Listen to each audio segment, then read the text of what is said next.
iminsi iba myinshi igahimwa n'umwe, ntagahora gahanze. Iyo ni imigani mu Kinyarwanda bakunda guca bitewe n'impamvu zitandukanye, ariko iyi migani uko ari ibiri yose urerekeza mu gihugu cya Syria kuri Perezida Bashar al-Assad. Nakubu ntago akiri perezida nk'uko imitwe yasibaniraga muri iki gihugu yabitangaje ku itariki 7/12/2024. Bavuze yuko bagiye bafata ubuce butandukanye ndetse bakaba bafashe n'umugaba mukuru wa Damasco muri Syria, ndetse bavuga yuko Perezida Bashar al-Assad yahunze. Gusa ntibigeze batangaza ngo yahungiye he, kuko nk'umuntu wese uhunga yahunze mu buryo bw'amayobera cyane. Amakuru atandukanye bavuga yuko bari bafite amakuru yuko azahunga, ariko ntabwo bize bamenya ngo ese azajya muri icyo gihugu. Impamvu batabimenye nuko yagiye mu ndege ishaje cyane itabasha gufata sinyale ngo babe babasha guhuza na radari bamenye neza ngo yahungiye hehe.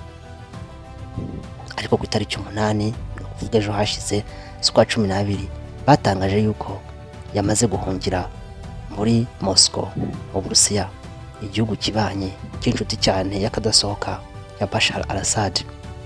Ndetse ibinyamakuru bitandukanye birandika, televiziyo mpuzamahanga zirandika nka BBC, Al Jazeera, France 24, ijwi rya Amerika, babivuzeho ibyo byose yuko yamaze kugera i Moscow. Ariko Bashar al-Assad ni muntu ki?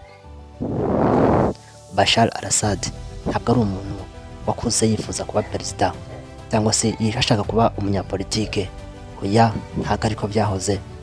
Ahubwo uyu mugabo yakuze ari umuntu ukomeza kwigira ibijyanye n'ubuvuzi, arabyiga abyigira mu gihugu cya Syria i Damasco. Amaze kubyiga kubisoza yerekeza mu Bwongereza muri kaminuza ntagereranywa ikomeye ya Oxford, imwe muri kaminuza zikomeye. Arabyiga b'inzobere mu bijyanye no kubaga amaso.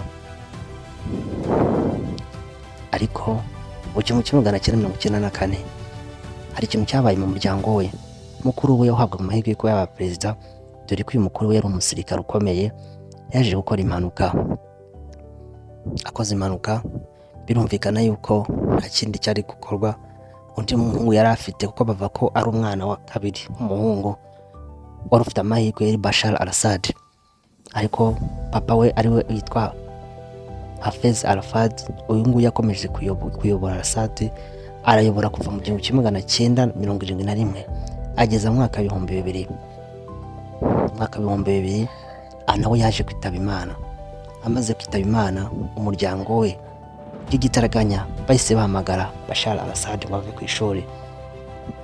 Uyu Bashar al-Assad yaraje akora imyitozo ya gisirikari, agira ibyo amenya by'ibanze bya gisirikari arabimenya.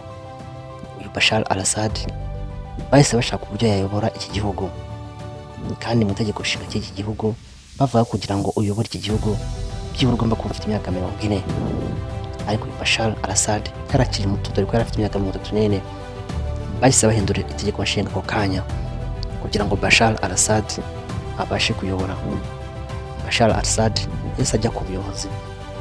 Akigera ku buyobozi, Bashar al-Assad yasezeranije yuko agiye gushyiraho impinduka, ko ibyari bitarakozwe agiye kubikora. Dore ko ubutegetsi bwa papa we bwanengaga cyane guhonyora uburenganzira bwa muntu, dore ko ku ngoma ye iya papa we utaravuga rumwe wese yarafungwaga, abandi bakicwa, abandi bagahunga. Urumva ntabwo bari bamwishimiye, ndetse igihugu cyari gifite ruswa. Ubukungu bw'igihugu ntabwo bari bagaze neza. Akimara kugeraho, hari impinduka yazanye nyinshi cyane. Igihugu cyagiye gitera imbere, kirazamuka. Ariko ibijyanye no guhotera abantu no kubica, kubafunga mu buryo budasobanutse, bikomeza kuba nabyo. Ibyo byarakomeje, ndetse na ruswa iriyongera muri icyo gihugu. Ikene wabo, kuko umuryango we waricaga ugakiza, ndetse no kwigwizaho imitungo myinshi cyane.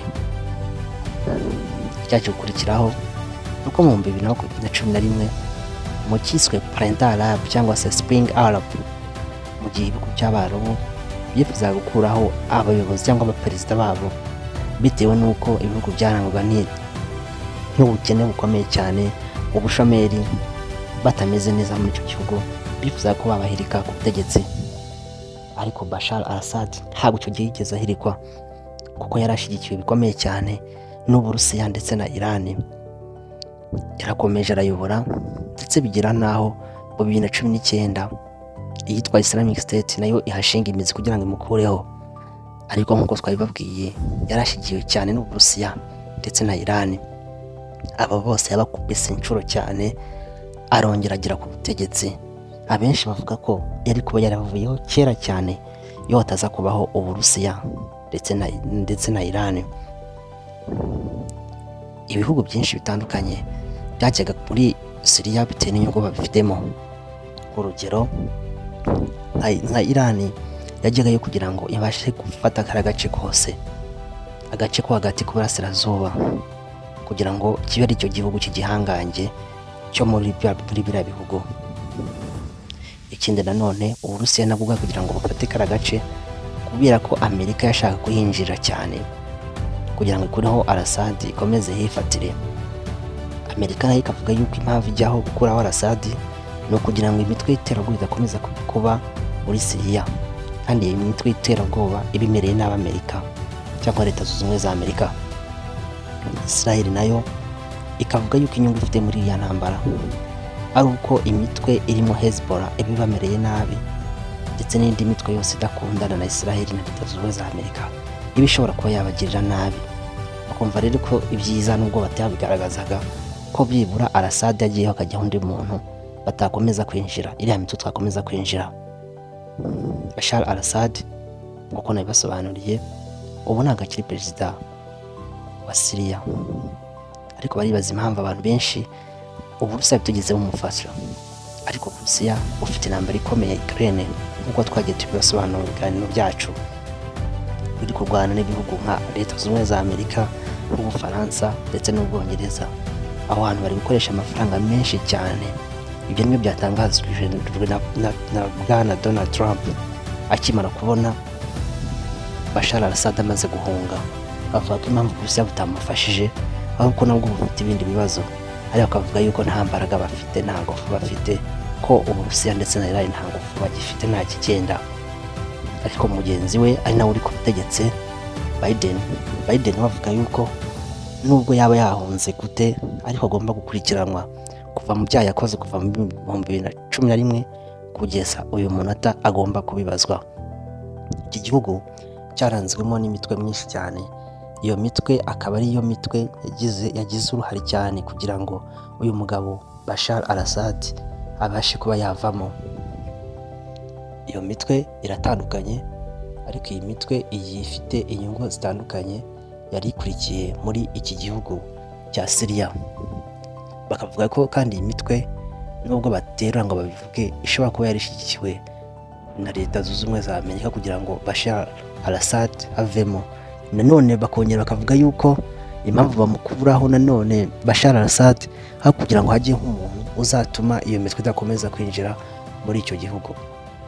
Urumva ko ibyo bimwe ibintu abantu bavuga batandukanye, ariko byose biba bifite ibisobanuro bigiye bitandukanye.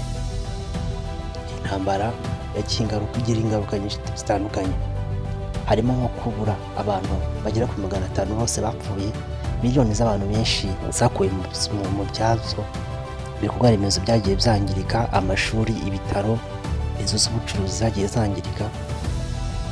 Ndetse nanone n'ikindi ni uko nanone muri iki gihugu hahise hazamo ibice byinshi, hazamo imitwe myinshi cyane. Izi ni ingaruka z'intambara. Urumva ko igihugu ntabwo gifite politike ihamye. Imitwe iri muri iki gihugu iratandukanye, harimo Free Syrian Army, aho ngabo bakaba bifuza ko igihugu kigendera kuri demokarasi. Hakabamo Hayat Tahrir al-Sham. Uyu ni umutwe ukomeye ari we uyobora n'umugabo witwa Abu Mohammed al-Julami. Uyu mutwe uyobowe n'uyu mugabo. Uyu mugabo akaba yarahoze muri Al-Qaeda ariko akaza kuyivamo, akavuga yuko agiye gushinga umutwe gusa urwanya uyu mugabo Bashar al-Assad. Uyu mutwe nanone uri muri iki gihugu ni Syrian Democratic Forces.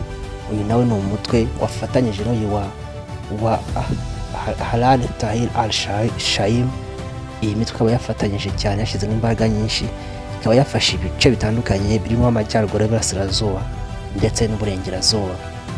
Iki gihugu rero urumva ko ubu ngubu kiri mu gihe cy'akavuyo, cyangwa se mu gihe nta muyobozi uhamye uhari, ariko bakavuga yuko iki gihugu uko bimeze kose kiba gifite minisitiri w'intebe. Uyu minisitiri w'intebe ari we witwa Mohamed Gazi Al-Jalali. Uyu mugabo akaba yavuze yuko agiteguye gukorana n'abantu n'iyo mitwe bagashyiraho ituze muri iki gihugu, ariko birumvikana ko nta bubasha afite kugeza uyu munota, kuko uwari shebuja ari we Bashar al-Assad ubu ntabwo akiriho, ntabwo akiyobora Syria. Ayo niyo makuru tubahaye mashya agezweho. Mukomeze mukurikirane n'andi makuru atambukana kuri Floris Talk Media TV. Murakoze cyane, turabakunda.